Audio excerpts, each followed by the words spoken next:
27 years old, I left a very demanding job in management consulting for a job that was even more demanding, teaching. I went to teach 7th graders math in the New York City public schools. And like any teacher, I made quizzes and tests, I gave out homework assignments. When the work came back, I calculated grades. What struck me was that IQ was not the only difference between my best and my worst students. Some of my strongest performers did not have stratospheric IQ scores. Some of my smartest kids weren't doing so well. And that got me thinking. The kinds of things you need to learn in 7th grade math, sure, they're hard. Ratios, decimals, the area of a parallelogram. But these concepts are not impossible. And I was firmly convinced that every one of my students could learn the material if they worked hard and long enough. After several more years of teaching, I came to the conclusion that what we need in education is a much better understanding of students and learning from a motivational perspective, from a psychological perspective. In education, the one thing we know how to measure best is IQ. But what if doing well in school and in life depends on much more than your ability to learn quickly and easily? So I left the classroom and I went to graduate school to become a psychologist. I started studying kids and adults in all kinds of super challenging settings.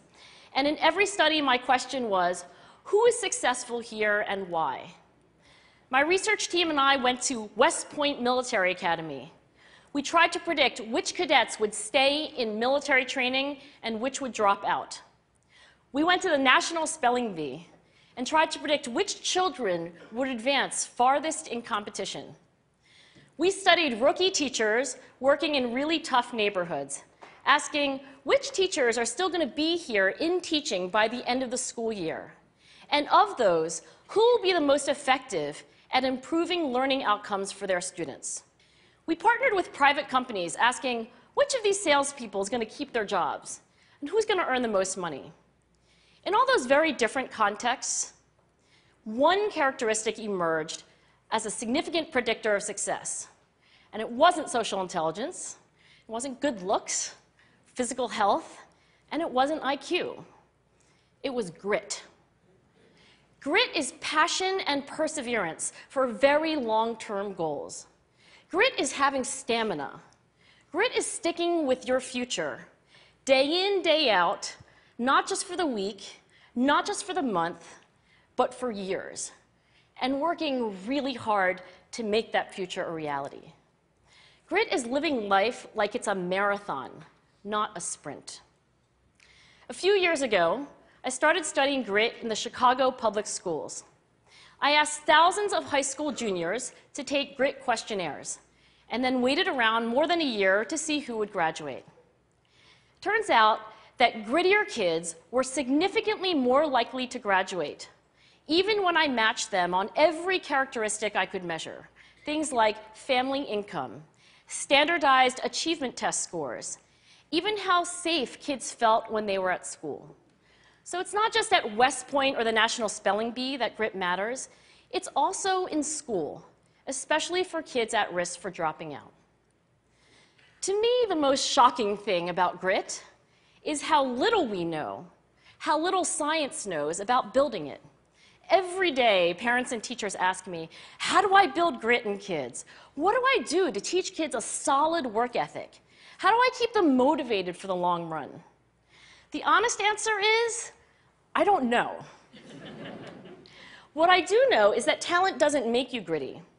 Our data show very clearly that there are many talented individuals who simply do not follow through on their commitments.